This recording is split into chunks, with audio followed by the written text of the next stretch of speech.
េត្តកំពង់ចាមនៅថ្ងៃទី26ខែមេសាឆ្នាំ2026ឯកឧត្តមសាសិដ្ឋាតំណាងដ៏ខ្ពង់ខ្ពស់ឯកឧត្តមអ៊ុនចិន្តាអភិបាលនៃគណៈអភិបាលខេត្តកំពង់ចាម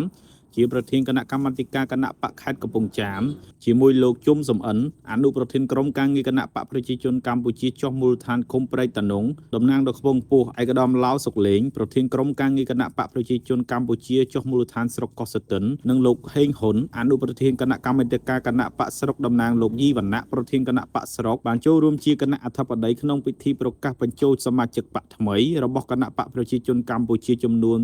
447រូបក្នុងបរិវេណវត្តព្រែកតានុងក្រៅភូមិព្រែកតានឹងស្រុកកោះស្ទឹងខេត្តកំពង់ចាមដោយមានការអញ្ជើញចូលរួមឯកឧត្តមលោកស្រីប្រធានអនុប្រធានក្រុមការងារថ្នាក់កណ្ដាលថ្នាក់ខេត្តថ្នាក់ឃុំចុះជួយឃុំសាខាបកភូមិនិងសមាជិកគណៈបកសរុបចំនួន448នាក់ស្រីចំនួន259នាក់